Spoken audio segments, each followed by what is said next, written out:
Amazing. Looks like we are live. We're here today with Hemanth. So we're talking today about the green economy and green cash. So I'm really excited to have this chat with you, Hemanth. It's really exciting because we've been doing some work for a little while. We've been talking for a much longer period of time, and it's exciting to kind of have this discussion with people about this space because it's obviously such an important and growing space. But I'll let you introduce yourself. Tell us a little bit about you, Yeah, and we'll keep no. going. Yeah, Thank you so much, Meryl. And yeah, I appreciate it. I think, like you said, we've been talking about these topics all the time. So yeah, it's great to be here and, kind of broadcast it to the world, so to speak, right? yeah. Yeah, so just a little bit about my background. I've been in product and technology for the better part of 20 years right now. Mhm. And over the last 8 years or so, I was working in a fairly large data and analytics company Yeah. where we built solutions around third-party supply chain risk and compliance products. Mhm. And as the last few years, sustainability has started to become a big part of many risk programs, many compliance programs, as companies onboard and partner with their customers Mm. and suppliers. And so Yeah. that led me to build out a couple of solutions within that area. But Yeah. also notice there's a huge gap in the industry around sustainability solutions for supply chain. So Yeah. I started Absolutely. Zero Circle last year for trying to create put some creative solutions around how we can engage with the suppliers and supply chain, Yeah. and start to think about bringing them into the ecosystem of sustainability. Yeah. Yeah. For sure. I mean, it's a topic that in my last webinar that I did as well, we were talking about the neglected facets of ESG, and obviously, like the supply chain was one of the ones we talked about because it's just highly neglected, but it's huge. Exactly. Anywhere from like 60 to 90% off your emissions. So it's a big component of emissions in business operations. So, and that's really, yeah, that's really exciting. I'm excited to kind of dive deeper into this and also kind of explore what you do a little bit more in that context. And so, people are joining. There are a couple of people live. I can see you guys. So say hello and tell us where you're from, what you do. And yeah, let's make sure that it's engaging and you can ask any question you want along the way because we're just really just having a conversation here. So feel free to join in, really. And I'm just going to also share my screen so that we have that going. And I guess, for those of you that, don't know me, a little bit about myself, I have started my firm in the sustainability space. And for me, it's really focused around ESG and strategic governance. So thinking about sustainability and, making sure that decision-making processes, that really everything that a business is doing is in alignment with sustainability. So actually, what is that roadmap as well for them to kind of really take this to the next level. So yeah, that's really what I do. I want to share my screen and I'm having I'm having trouble with it. The computer's really slow today. I think I just need to like delete a bunch of stuff. But you can see that now, Hemanth. Yes, I can. Awesome, amazing. Cool. Well, I guess, yeah, this is what we're here to talk about. And the topics that we're going to really cover, I guess, is, climate risk. So, what's the current state and the kind of economic impacts as well of these climate risks, the costs as well, financial implications of these risks, and then really where green finance is the opportunity. So, what are these opportunities, these benefits, and the really the opportunity for businesses to take that next level action, right? For them to kind of resolve these problems. So that's what we're going to get into today. I've already talked about me, so we don't need to do that again.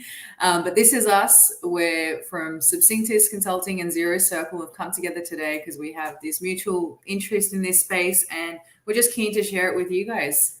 So I guess, the first thing I really wanted to touch on was climate risk. I mean, it's such a big one, and I think I was reflecting on this yesterday, I guess with the IPCC report as well that's come out recently. I was a little Yeah. bit I was Disappointed. trying not to get too bogged It's very down, but depressing. it is, isn't it? Like when you're in this space, climate anxiety, climate depression, like it's a real thing. But I really don't let myself get to that place because I feel Yeah. like I have really grieved for what is to come, even though it's in the future, like the really dramatic stuff. I have kind of grieved about it. And so for me, I'm really like, what can we do now? Like, how can we change things? So it is a really hard one to hear again and again when these reports come out. Yeah. But it got me reflecting yesterday with the fact that people are still kind of going about their lives, which they will, and I get that you do have to, you can't kind of get bogged down in it. But I think there's still so much dissonance between people's lives and how they make their decisions, and how businesses make their decisions every day, with the reality of what is actually already here and just getting worse and worse. But it doesn't always seem so obvious in certain countries. I know, like, you're in New York, and it's not always so obvious other than those climate events that happen every now and then. Correct. What do And you I what do think you that's think? yeah, and I kind of have a similar kind of opinion, right? I think the IPCC report was one thing. I Mm, believe the CDP published a report maybe a couple of weeks ago, I believe, where mhm. pretty much a lot of the companies that have published their net zero goals, most of them are not going to achieve it, right? That's what CDP kind of claimed. I think it was less than one Yeah, percent, something along the lines, that actually have credible net zero goals, right? So we have a lot of work to do, and yeah, to your point, it's not directly tangible to your mhm, your business risk, right? You can see kind of the climate change happening in different ways, yeah, but you cannot predict it. It's not directly related, may or may not be directly related to your business in certain parts of the yeah, world, depending on where you are. mhm, And then I think there's also a bigger problem around other types of risk factors that are almost yeah, subseded the climate factors, right? You're talking about supply chain risk, you're talking about yeah, geopolitical risk. So there's all these other factors that are probably more, I guess, tangible risks that you can at least kind of touch and feel and quantify in some way. yeah, And they're taking a little bit more of a higher precedent than something along the lines of, okay, I'm not sure if this year I might have a good good rainfall, so I can actually grow my crop, right? mm, um, mm, a good example would be something like in California. For the last 2 years, there's been significant drought in California. But then over the yeah, last few months, there's been yeah, huge rainfalls that have right, essentially brought up the water flows back to kind of original levels before COVID. mm, So it's very unpredictable, mm, but it's one of those things where it might it's not necessarily natural to have rainfall right now, but it has at exactly, least yeah, kind of gone back to pre-COVID levels. It's those kind of yeah. unpredictability makes it very hard to bring it as a high priority risk factor. Yeah, it's a really interesting point that you bring up, Hemanth, and I mean, it's something that I was aware of, but it's like really great to bring it up at this point because it's true. The unpredictability makes it really difficult for people to finally like just latch on and go, okay, this is the Yeah, focus, this is what we need to do, this is the clarity of the problem, so we have real clarity, yeah. therefore, on what to do about it. But yeah, it's really interesting that it is actually quite unpredictable. So, where to go next, really. Um, Yeah. yeah, it's interesting. So I guess, with risk, there's a lot of risks, right, that we are identified. And really also just for those who need to know, the IPCC Intergovernmental Panel on Climate Change, and they release scientific reports consistently about, sort of where we're at on this journey of temperature rise and climate change. And then the CPD, that's who you mentioned, was the other report. It's the Carbon Project Carbon Data Disclosure? Project, I believe. Yeah. CDP. Okay, I just Yeah. got Carbon Data Project. Knew it was something carbon. But Yeah. yes, we're not that's short of who we're that's not who short of they. three-letter acronyms, so we'll figure it out. There's just acronyms are just flowing out the wazoo, aren't they? They're just everywhere. Exactly. So risk, right? Like, what are the risks that are out there? And there are a lot. But really, if we kind of summate, where most of these peak authorities have identified risks, it's under two categories essentially, because we've got transitional risks and we've got physical risks. And the transitional risk is really around this whole transitional piece, right? Physical is obviously like temperature rises, sea level rise, impacts on assets, operations, obviously people, climate health. So they're very physical. And in terms of transitional, it's more around, that kind of ongoing impact through policy change, the lawmakers, the market, the way the economy is shifting, the consumers, the community. So those things are sort of like less tangible and probably also a lot more complex, because you need to look into the future really to address them, right? So those are sort of the categories. And as I said, you can see here, like the World Economic Forum, they've listed out the top 10 risks, and there's heaps of them out there. But I just wanted to focus on sort of the top 3 within the business context in particular. So governance, strategic, and physical. I just think that they're a really great place to start. So, in terms of your thoughts, Hemanth, did you have anything to add around these 3 spaces, like governance, strategic, and physical? Like, what do you think is most important for businesses? Yeah, so I think it kind of changes accordingly, right, with the way the businesses operate and the landscape as well. But one thing that the World Economic Forum has kind of consistently, I've seen it over the last few years, is environmental risk has become a bigger and bigger slice of the various risk factors, right? Because some of the other types of risk, there's a little bit more control and a little bit more kind of processes and insurance, if you will, to kind of manage that, right? Financial risk, there's ways to kind of counterbalance that with reducing the risk on the financial side. Economic impact, you can do it. Supply chain, there's obviously distribution and risk mitigation on that, obviously outside of the once in a lifetime event like COVID. But there's others ways to kind of mitigate those risks, right? But as you can see, like next 2 years, the green basically points to all the environmental risks, and it starts to become more green, and obviously the first 3-4 items start to become much more of a high priority from an environmental factor perspective, right? And to your point around transitional risk, right? Again, it kind of goes back to that tangible nature of it. How do you quantify it? How do you manage it? It starts to get very difficult, right? Because it's not happening to me today. Might happen, may not happen. It's hard to quantify that. But I think people have to start thinking about this as a 5 to 10 year plan, because it is going to take that amount of time to be able to mitigate those risks. And if you don't start today, you're not going to be build out the right programs and processes and capabilities to transition out of that, right? So that's, I think, the challenge, kind of managing short term versus long term. So the thing is, like, I know you said environmental sustainability, but like equally social sustainability is important. And when you really think about all of these kind of moving trends around frameworks of thinking, like we've got ESG, and that's really gaining it has been gaining traction for a while now, but it's really becoming so prominent, right, in the corporate and business space. And when you think as well about circular economy / the donut economy, it is really about people and the environment, because when we're starting to kind of push past those ecological barriers, we're also impacting people, right, very directly. And people make and break businesses and economies. So really, it all needs to kind of happen collectively. And this is why I said, like, governance. It's starting with governance, because it's these people who are sitting at the top of the business who really are, like the board, the C-suite.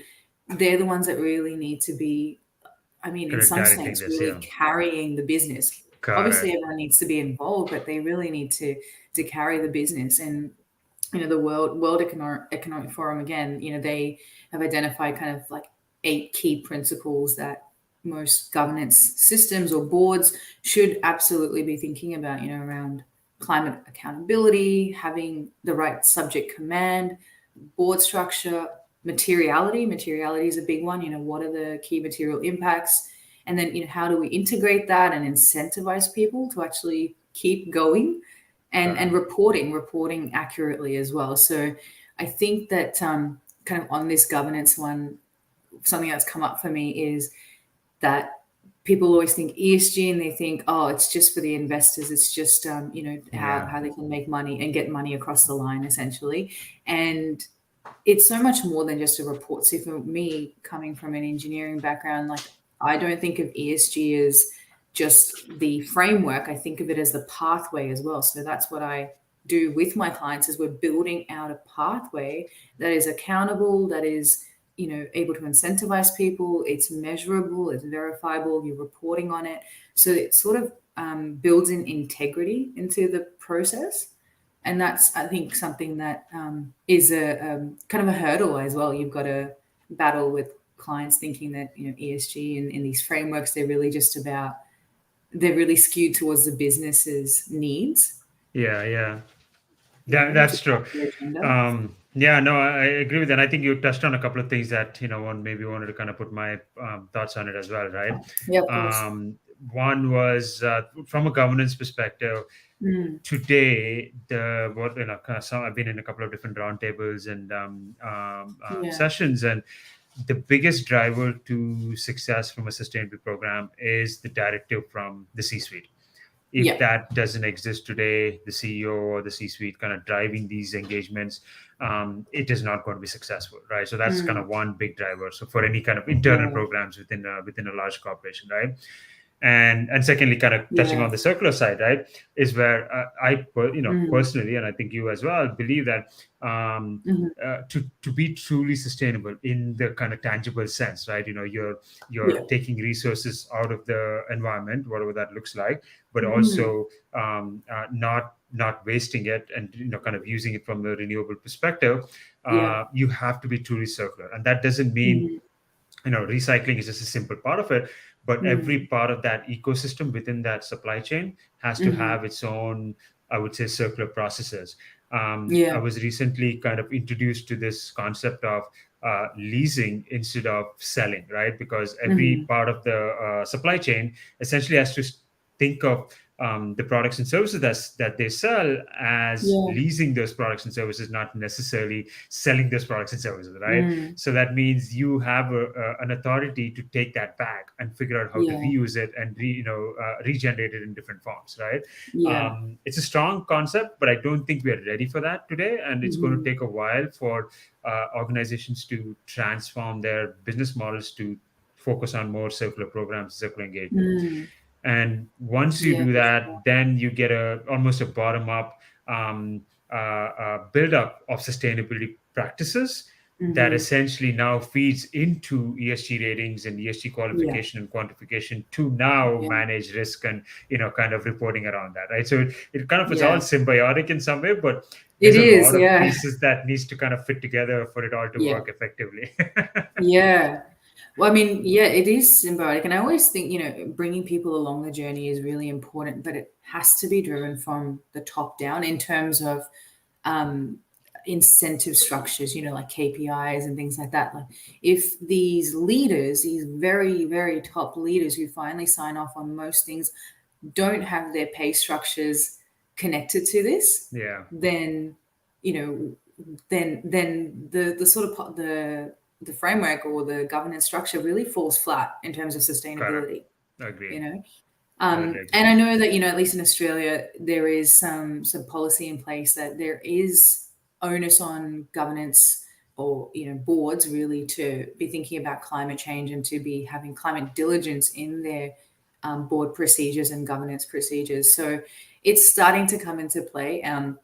But yeah, I guess obviously, policy and, legal structures, legislative structures, that needs to happen yesterday, Yeah, right? Like exactly. the day I before, think so. you Yeah, I know? mean, there's a lot of work, but there's also so much noise in the system. I think that's part of the challenge. Mm. At least the smaller companies, the mid-sized companies, they just don't know where to start. It's so They don't know where complicated. to I start. mean, Yeah. we are in this space, and even we get lost in the noise, right? Yeah. But something underlying in terms of starting, right? So we were talking about this just earlier, right, before we went live, which is that these businesses, they don't know what to do. They don't know. They're too apprehensive to even do anything because they find that it's such a big problem. It feels really costly. Yeah, What step do I take next, really? And it got me thinking, really, for me, when I speak to anybody, it's always to make things really modular. So it's bite size, right? It's digestible for yeah, these yeah, businesses yeah. because it is a big and complex problem. So materiality is probably a key one. It's like starting with these materiality impact assessments and then really knowing what are your stakeholders feeling is most important. What do they face in any level of interaction with your business, within your business, through your business, whatever it is. So materiality, I think, is a really good one in terms of where to start in identifying these problems, essentially related to the risk. Correct. And I think it's probably I would say, compared to everything else we know about it, it's probably the easiest place to get started, right?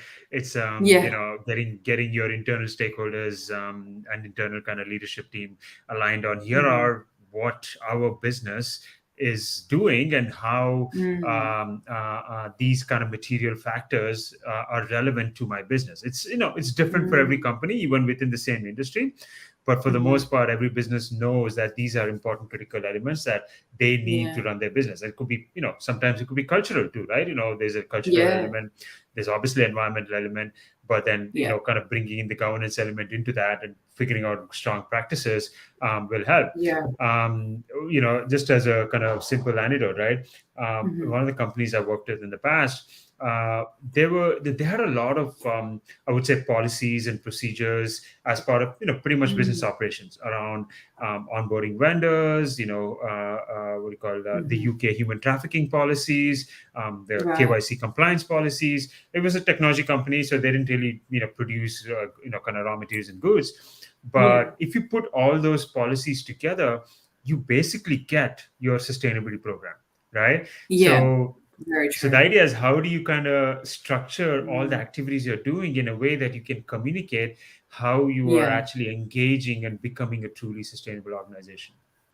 Yeah, it's very true. It does. It all ends up coming together. And I think ultimately, essentially what I feel like we're both saying here is it needs to go hand in hand. Like there's not a separate OH&S or sustainability policy. It's not separate. It's all hand in hand with every single thing that happens within the business. So, decision making, in interactions with suppliers, in operations, direct operations, engaging with employees, really everything, right? It all needs to just go hand in hand and then come together in kind of a unified way, because that's really what it is. Sustainability is not a separate thing. It's it has part to and be core to parcel the of your entire business. Correct. I mean, essentially, if you want to survive, in kind of a climate market, which it is becoming that now, very quickly. Correct. And I think the legislation will catch up soon. Let's hope, fingers crossed. Hopefully, that's we can all hope, right? Yeah, we can all hope, exactly. No, I mean, you have to. I mean, not have to. I think it is a grieving process, but I feel that ultimately, right, if we really want change, people like you and I, we've got to find a way through the grief to the point of action, empowerment. And and every now and then it's still hard, but how can we keep going? Yeah, no, the legislation is a good point, right? There's obviously the carrot approach and the stick approach, right? Legislation is a very strong stick approach, and I think is needed, rightfully so, because many companies, if you don't provide the right kind of regulatory requirements, it's never going to be a priority, right? So I agree that's required, but I think there is also enough opportunities in this new kind of market where as companies transition to this business process and business model, which pretty much every company has to in the long term, it starts to become like there is enough opportunity that you can start to tap in. And if you are thinking about it today, you can start to create both mind share, talent share, kind of the business share, kind of capture some of those things that maybe your competitors or your your other industry peers may not be thinking about. So it's definitely something that companies and organizations have to start thinking through. There's definitely opportunity. Yeah, we'll certainly touch on that as well. And I just want to say hi to Thangam, who's joined us, or who said hello at least. So hi back to you. We wanted to also touch on impacts and costs. What are the direct impacts of these climate risk events or climate risk issues? What are those direct impacts in terms of financial impact specifically, right?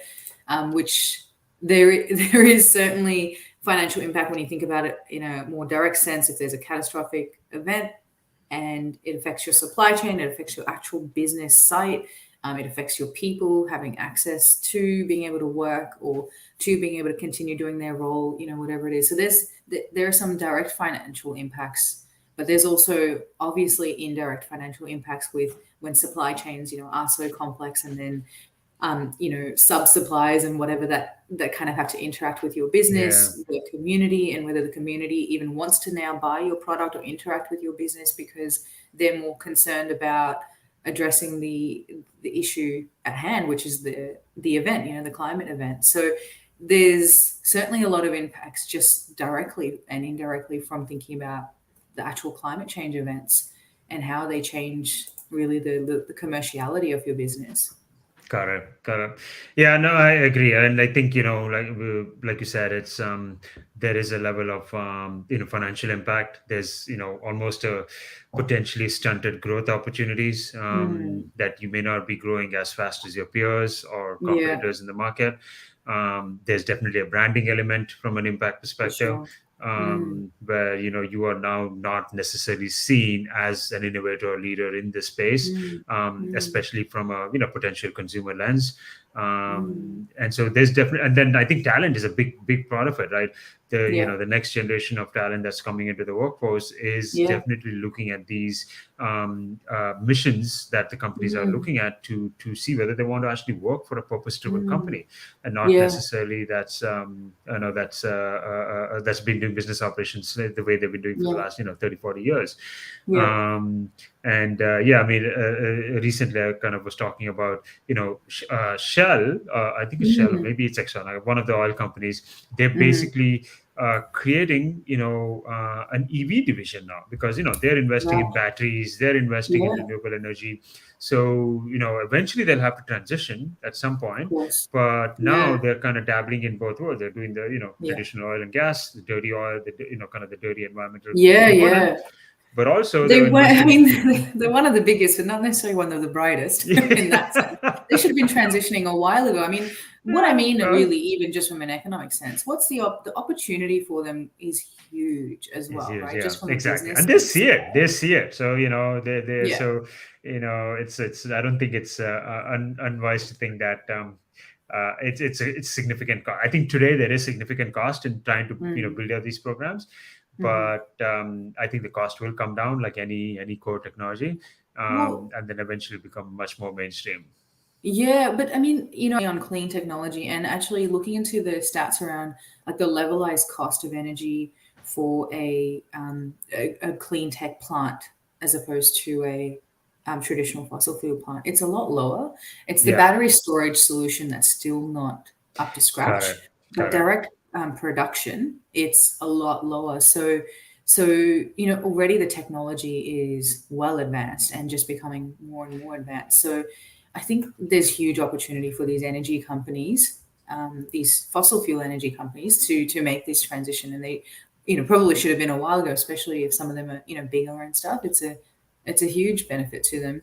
And yeah, sorry, go on. You were going to say something? No, I was going to add to that, right? It kind of related to solar and wind energy energy creation. Most of that technology already exists today, like you said, and the costs are not that high. But you can actually use that those programs today to drive a significant amount of your net zero reduction, right? So the technology exists today. It's not like we need to create new technology to leapfrog it, right? So and that's one thing. And one of my friend had an interesting anecdote, right? He kind of recently installed solar panels, and now he's actually making money because he's contributing back to the grid. There you go. Yeah, there you go.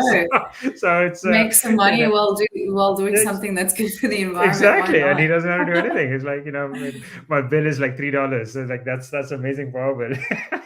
Yeah, that's awesome. I mean, if it means you're cutting your entire electricity bill, that's great, especially when you're needing to use more and more electricity, right? When it's colder days and hotter nights.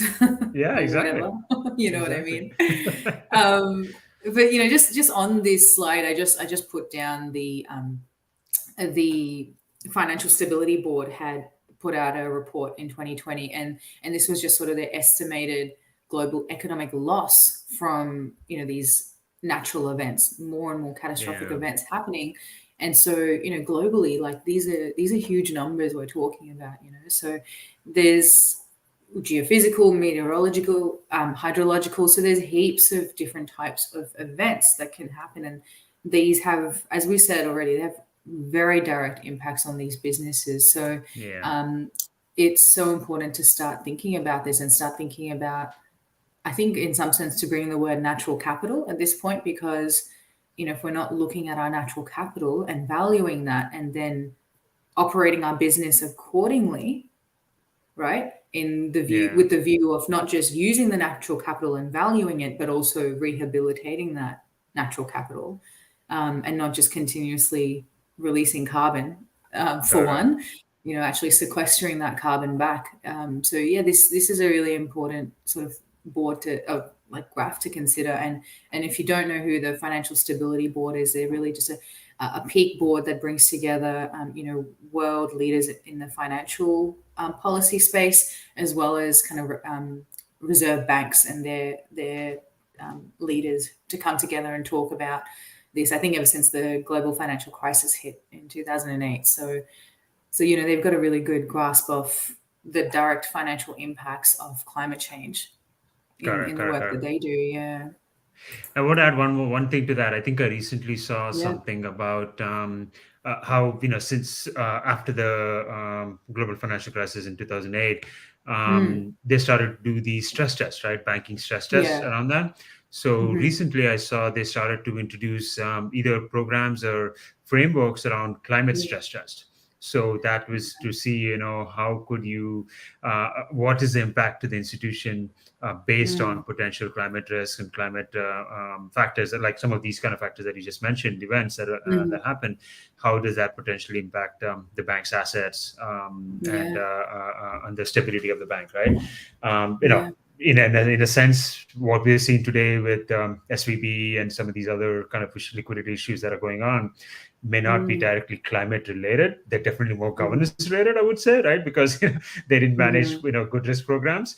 But I think it's going to have a similar kind of impact as many of these banks and institutions start to focus on climate focused stress testing. That hopefully will kind of account for these impacts in their business operations longer term.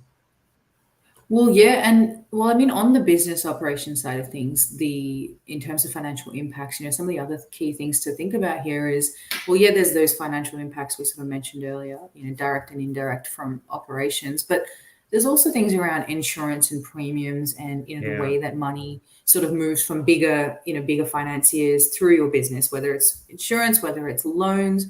All of those things, they get directly impacted on a yes or a no basis, or increasing the premiums. And of course, in terms of just even direct business operations, your corporate structure is exposed because there's, certainly clarity that your policy does not meet your action, or there is no policy to start with. How are you going to stay competitive on, stock exchanges, which are now starting to come down on businesses that don't have these structures in place. And that's from a bigger level, but then even just from a sort of individual level, with individual power, people are taking actions against corporates. People are taking actions against businesses through climate litigation cases as well. So there's, corporate exposure costs are huge.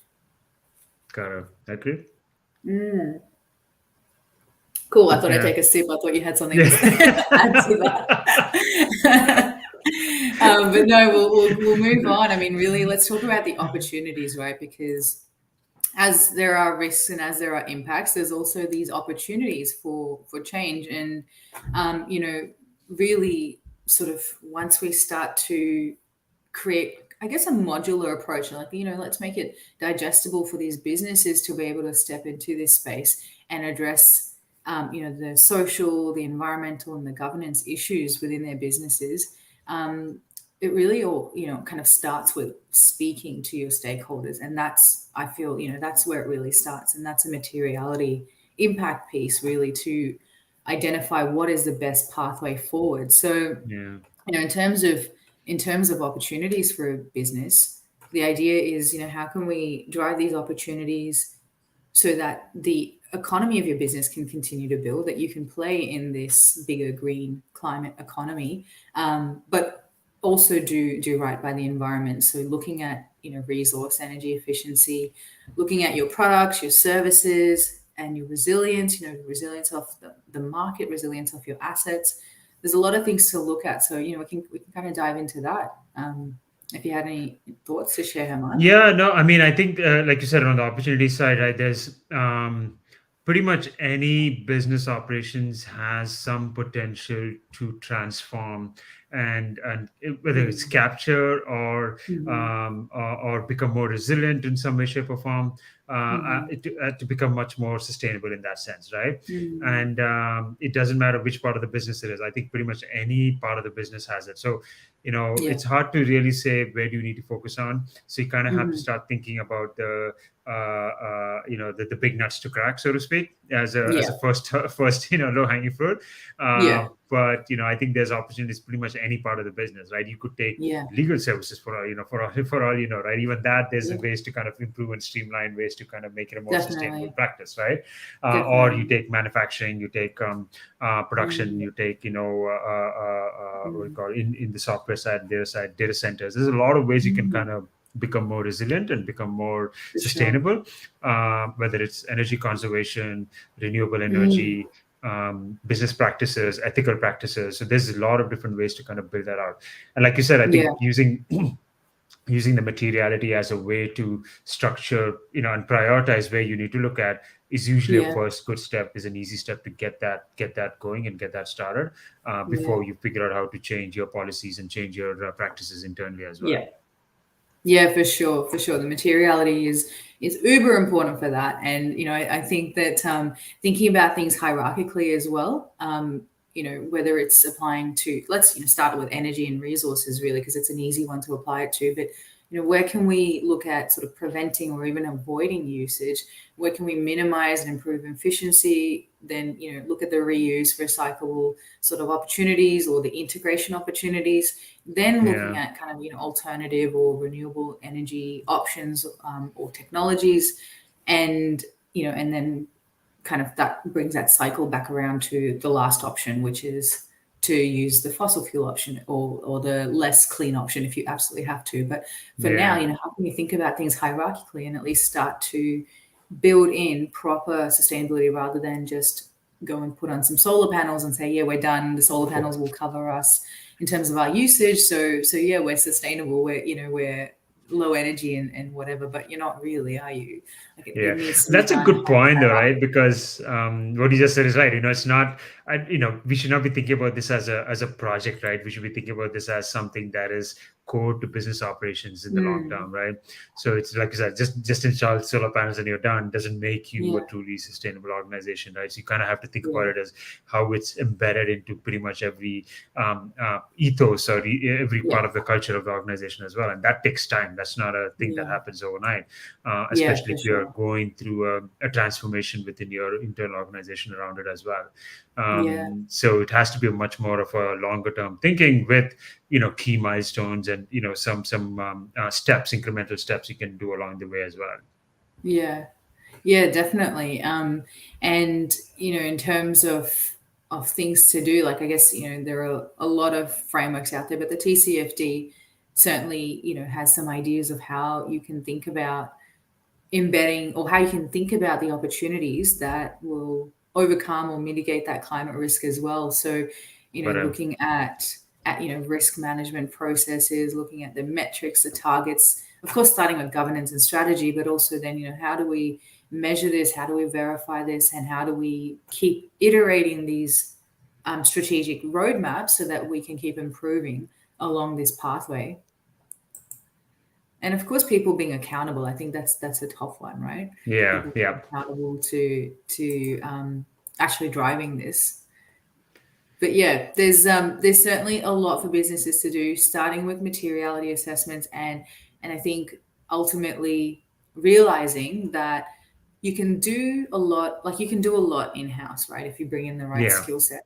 But I think that it's super valuable to work with and collaborate with whether it's a consultant or a firm or whatever, right? Just to bring in unbiased perspectives into your business, because often businesses are stuck in their kind of cultural, their internal business culture and way of thinking, which can really stifle the view of the bigger opportunities or the better opportunities, right? So yeah, I also just say a quick hello to Sinsen. Thanks for joining. I appreciate you being here as well. Ask any questions if you have them. But yeah, thanks for being here. So yeah, no, I mean, back to that. Really, it's lost my train of thought. But I was just yeah, I've actually lost my train of thought. So I'll let you.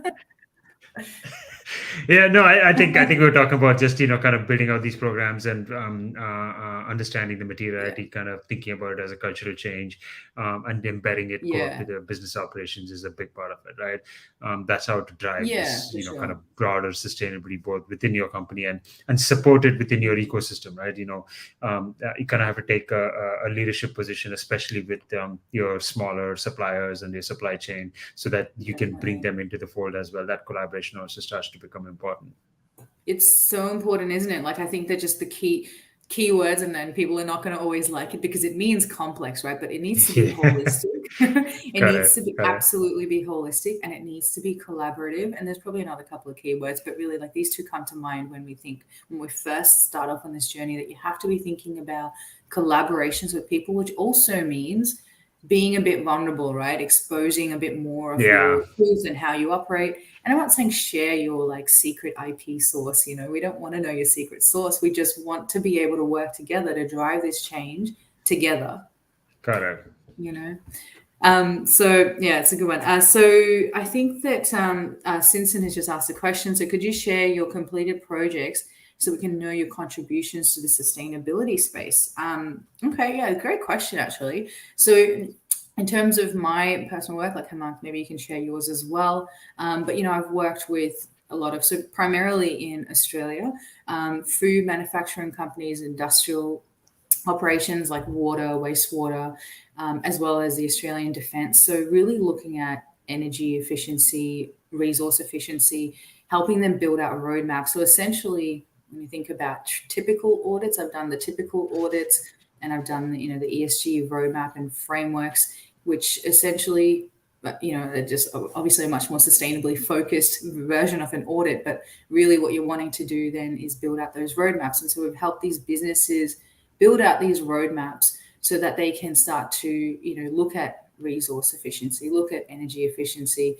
look at their services, their interaction with their supply chain, their business operations, and essentially start to embed these actions. So yeah, if you want specific project examples, I'm happy to share a capability statement. That just might be the easiest way. It's got a lot of that sort of information on there. I'm happy to share it in the comments if that's possible.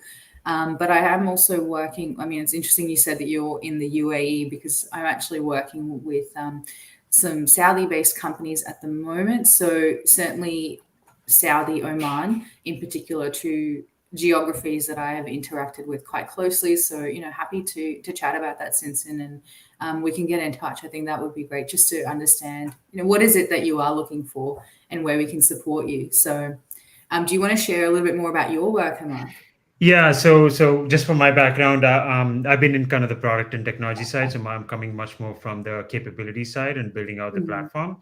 And we started Zero Circle last year, so we're still very new in the platform space. We're working on a number of different pilots right now with a couple of organizations, both specifically on the supply chain construct, and trying to engage with your supply chain to report on sustainable factors, identify the suppliers as part of the sustainability programs that you have, and then leveraging our platform to support some of these materiality assessment conversations, especially as you start to think about, scope 3 ESG factors that are set not just tier 1, but tier 2, tier 3 level down within the supply chain. So those are some of the things we're doing. We're still relatively new, so we just started the company last year. So we are still trying to, grow this space as we complete some of these pilot conversations we're working on right now. Yeah, it's amazing. It's a wonderful space to be in, specifically looking at supply chain, because it's a big part of the problem. And I think that next iteration on that is when people start to then also look at, embedded emissions, because as with now embedded emissions, supply chain was really neglected for so long, wasn't it? Exactly. Yeah. I'm going to move on to the next slide so we can kind of get through our next few Yeah. slides. So, Hemanth, maybe you can kind of. Yeah, I can touch on this a little bit. So there's McKinsey recently, well, last year, they did a study about what it would take to truly achieve a net zero transition, right? And what they're saying is that today there's about 5 point something trillion dollars of capital being deployed within organizations, but there is a Wow. gap of about 3.5 trillion dollars that is still Yeah. required to close that gap. So, and this is Yeah. $3.5 trillion every year, right? So that's a lot Yeah. of money that is going to be required to Mhm. move everybody towards the net zero goals that everybody's Mhm. claiming, right? 2030, 2040, 2050, even 2070, right? I think India is 2070 and China is 2060, I believe. Yeah. So, and so what that means is what the way we are thinking about capital and finances, that is usually the spark that is required that is going to enable these organizations to do those transitions. And Yeah. there's Yeah. already a Yeah. lot of capital that's deployed within different Mm. types of institutions, whether it's banks and family Mhm. offices, pension funds. Now they're not necessarily sustainability focused today, but Yeah. that transition has to happen, right? The $60 Yeah. trillion in capital that's sitting in all these funds eventually Yeah. have to all become sustainable funds in some way, shape, or form, right? Yeah. It's In interesting. addition to that, there's a huge amount of government, sovereign financing that's coming in, right? With Of the course. US, Yeah. with Europe recently passed I think the pastors are passing their bill. India is doing Mm. something. China is doing something. So there's again, billions and trillions of dollars that is going to be allocated for this transition, Yeah. right? Mhm. So in a way, it's good that if we can use financing as a way to say, okay, I'm going to be and I'm going to meet certain objectives, certain Yeah. sustainability goals, I can actually tap into some of these financing vehicles that are being Yeah. created to allow you to do that transition. So it doesn't necessarily have a Definitely. direct cost to you, but Yeah. you will get the benefit of still running operations and modifying your operations to start transition to more Yeah. sustainable slash circular companies as well. So you know what I'm wondering, right? I mean, maybe this McKinsey study has considered it or not. I'm not sure, but the circular economy, right? Because we often seem to separate the two. Like there's a circular economy, there's Yeah, the carbon transition, but they all correct, go hand in hand, right? It's so directly connected. So I'm wondering whether correct. they've considered the value from that, because there was a KPMG report maybe a year and a half ago or something that in Australia, just about the value of a circular Circular economy that economy. was, Yep. in the $25 billion mark, when we're talking just up until 2025, if done properly. So there's a lot of value just from the circular economy, right? I mean, obviously we're talking the trillions here, Correct. but this is, I guess, a global figure. This is global figure. Yeah, yeah. This is a Yeah, global yeah. figure. So it's really interesting to see. I mean, yeah, if just curious if they've considered that in these figures. I think they mentioned it, but I don't think that was the direct kind of relationship here. But Yeah. I agree with you, right? In a sense that Mm. that is one of the strategies that organizations will have to follow to truly Mm, become in some way, shape, or form from a business operation sustainable, for not just from sure. a reporting and communication Yeah. perspective, right? To truly become a sustainable organization, you have Mm, to consider the factors of recycling, remanufacturing, reuse, etc. So that fundamentally is a way to deploy this capital. I would yeah. think into Yeah. your organization Mm, to transition or transform what the operations you're doing today into this kind of yeah. next generation of business operations going forward. Yeah, definitely. Definitely. I mean, I don't have a lot to kind of add to this. I think you've covered it really well. So I might just move to the next slide. Yep, yep. Yeah. Amazing. I mean, this is a great one because we want to know, what can we expect, Yeah, in the year to come, really. correct, correct. And yeah, so this was interesting. So there's this group called EF Data, I believe, that is tracking all the sustainable bonds and sustainable Okay. loans that have been Yeah. deployed globally. And Okay. in the last year, they've actually been, like 2021 rather, it's close to $1 trillion that was actually deployed as a green capital. We lost, I guess, Wow. some of that momentum in 22 because of COVID. Mm-hmm. And I think some of those loans got transitioned to more social bonds, which are, things around Okay. healthcare, kind of managing the kind of the communities at large, those kinds of programs. Yeah. Yeah. And so I think we lost that momentum, but I think that now that we're back on kind of the production system, Mm. things are kicking back up, right? And so they anticipate Yeah. between $1 to $1.2 trillion of green Wow. capital that's going to be deployed in the next year or so, which is good, Yeah. right? In a sense Yeah. that That's huge, huge amounts. yeah. So, and this Yeah. is just I would think, which is all the current businesses that currently deploy capital. And many of these are, I would say, Mm. large projects. Think of, wind farm creation or solar farms or Mm. kind of decarbonization programs and Yeah. deforestation programs. I mean, all of those kinds of things that have been, kind of using this capital, right? And Mm. and so there are, like I said, I've been looking at the headwinds and tailwinds, right? There are some negative factors that are going on right now, especially with Mm-hmm. economy and some of the geopolitics Mm-hmm. issues. But I think Yeah. there's significant amount of push as well from a tailwind perspective to drive growth here, right? Which is investor Yeah. demand. Regulations are kind of kicking in. I think you They mentioned are definitely. biodiversity. So there's Mm. new regulations coming in around biodiversity. The A sovereign lot issues more. is probably Yeah. the biggest one I see right now, where pretty much every country is trying to do something about financing the transition, right? And I mean, I've been Yeah. seeing things in South America and Mexico, Yeah. Uruguay. Yeah. So it's starting to, the tailwinds are starting to grow. Yeah.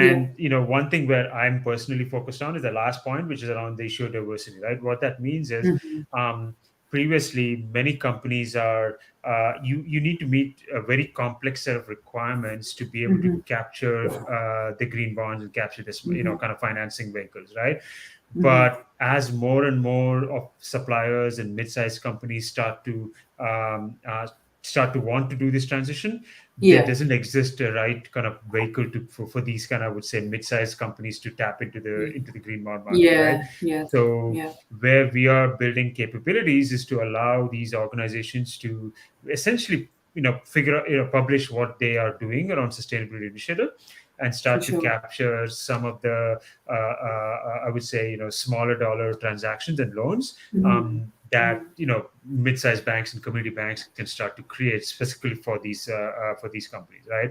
So Yeah. it's interesting to see this, and I'm kind of excited to see where this is going to go. But I personally Yeah. believe this essentially will become the spark to do a lot of the transition over the next few years that's going to be Definitely. required. Well, because that's a big chunk of the market, isn't it? The SMEs are Exactly, a exactly. huge chunk of the market, and the smaller guys often get left behind. I mean, because these bigger companies, they have so much more money and manpower to support this Yeah, piece of work. But yeah, bringing these small businesses on board with some financing, some funding, that support that they really need to start being able to report, because the whole reporting procedure as it is just it's so administrative, right? It's yeah, hugely exactly. administrative. But if they can get some support in doing these kinds of things and initiating their projects and so on like that, that's a really valuable space that you're in and what you're focusing on. So that's wonderful. Yeah, exactly. Yeah. I totally agree, and I think that's there's a gap there, and there are, many of these organizations are already getting financing in some way, shape, or form, right? Through Yeah. trade financing, supply chain financing, Okay. just direct credit loans through banks and all Yeah. that. So now what we're looking to do is trying to integrate sustainability into those existing programs, right? We're not Yeah. trying to change anything, but Hmm. by becoming more sustainable organization, or kind of Yeah. adding those criteria into the loan processes, that Mm. means the banks can now reduce risk, because that these organizations are, have a much more sustainable business practice, Yeah, and for sure. potentially the organizations can get better, terms and better rates, Mm. because they now tap into this kind of new financing vehicle that exists for many of these Yeah. companies. Yeah, definitely. Definitely. It's really great to be able to kind of create equity as well in this space, for all Yeah. businesses, regardless of your size. So, we've got a couple of minutes. I wanted to sort of get into green financing a little bit more. So, maybe you can sort of talk us through. Oh, what's happened Oop. here? Yeah, I think They've we all got a moved. Slide X. Slide. Do I you can probably remember talk. what they were about? Yeah, I can talk about it, right? So basically, Good. there's four types of financing vehicles, at least in the sustainability world, right? Mm, Is the green bonds, which is traditional kind of environmental assessments. Then there's social mm, bonds related to social programs and social constructs and any kind of programs associated with that. I yeah. think healthcare, education, so any kind of those kinds of programs and financing those kinds of programs. Mm, Then there's mm, sustainability bonds, which are third one in the purple color, which is supposed to be that, which is kind of a combination of an ESG factor, right? Using all the yeah. various factors around sustainability. And then the Mm, last one, which is I would call where I think is a big growth opportunity, is the sustainability linked bonds, which is yeah. talking about what kind of KPIs you can actually identify with these organizations and Mm, track and monitor that over time. So the first three are fairly well structured and well defined. The last mm, one, requires some level of, I would say, kind of identification of what KPIs that you want to track and what kind of manage yeah. towards. So think about it. Yeah. I'm going to use 30% less carbon in 2024, right? And if I can meet Yeah. those goals, then I can kind of get access to better financing terms and better rates based on Mm, that, right? But it's going to be yeah. very subjective and specific to a particular organization, right? Yeah. And then on the right, which is this nice little eye chart, is all the companies that are in the space. Right, there's a whole huge Mhm. ecosystem supporting these programs, including Amazing. Yeah. financial institutions, ratings agencies, Yeah. consulting firms, product firms, data firms. So there's a Mm, huge ecosystem that's kind of embedded in these kind of core pillars of financing, yeah. right? And it's Yeah. just going to get bigger and crazier over time. So I Yeah. think with some of the new technology, it's starting to get Yeah. more creative too. Like, there's Yeah. things around blockchain based financing going Mm, on. There's things around, new investment vehicles that are being created. yeah. So it is Yeah. going to start getting much more creative and interesting as some of the Definitely. technology shift starts to support these kind of broad financing programs as well. And the beauty of all of this, like that I've sort of noticed is, yeah, okay, there's the businesses and what they need to do, the corporates and all of that. But there's also these individuals who have so much more power now, especially like, with solutions around blockchain technology. Like it's just becoming a lot more decentralized with Yeah, individuals having such strong buying power in whichever market that they're playing in, right, with this blockchain uh, technology. So it's really, yeah, it's really interesting, like this entire process of really kind of decentralizing everything as well, so that there is more, well, integrity, but also stability in the energy market, for example. I know this is a big one, is we're trying to decentralize that in Australia to give people more power. And yeah, I know that's a bit of a tangent on what you're saying, but it correct. just really, it's interesting. I guess all of these bodies, they have all of these different parts to play, and it is quite kind of connected, but also decentralized, and sort of has very kind of individual journeys in Yeah. what businesses and individuals can consider. Yeah, no, that's correct. And I think there's also a bunch of, I would almost call it like crowdfunding style Mm, engagements into these opportunities and programs. mm, Because at the end of the day, there is a level of a lower risk, I would not say low risk, lower risk than a mm, traditional kind of financing vehicle, because mhm. you're investing in the long term of these programs and projects, right? Think of it like Yeah, a putting solar farms in Africa, for example, as a yeah, project. And if you yeah, can create a bond around that, yeah, now you're able to kind of contribute as an individual into mm, that project and program. yeah, yeah, definitely. I thought I would, because I know we've just got a couple of minutes. I thought I Yep. would just go to, how we're working together to support businesses, which is really from that, strategic and that technical consulting space, but also into kind of the AI platforms that can help them to essentially understand, create the right partnerships in their supply chain, and participate in this green financing space, regardless of the size of their business, and partner with their suppliers and really start to address this supply chain um, impact, which is so huge. It's enormous, really. Correct.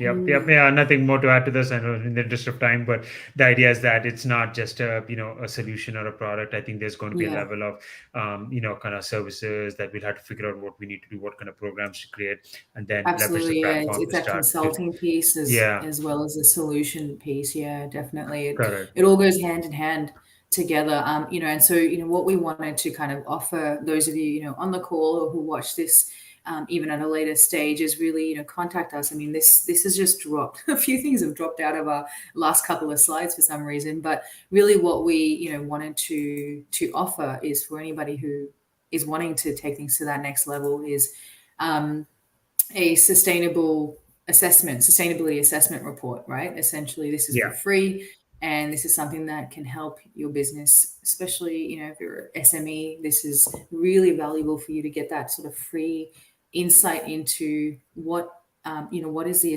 impact in your business and where you can consider kind of sustainability within your business. So I think the next step would really just to be to get in touch with either of us. Our contact details. Well, I haven't put our contact details on the slide because you can't copy from a LinkedIn Live anyways, but certainly feel free to reach out to either of us. And yeah, we'd love to chat, really. yeah, definitely. Yeah. I know we just right around time. I'm surprised you were able to cover so much. Look at that. We covered a lot. Towards the end, I started talking really fast. Yeah, exactly.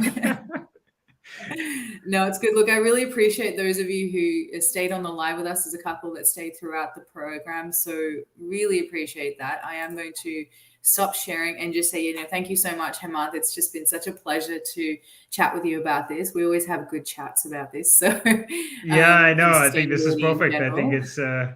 it's if people can see how our crazy brains start to work. So I'm glad we are able to do this. Yeah, exactly. Look, appreciate everybody being on the call, and thank you so much for your time, and we'll do this again soon, I'm sure. Sounds good. Thank you everyone for Look, joining. We look everyone. forward to it. Bye. Yep. Bye. Bye.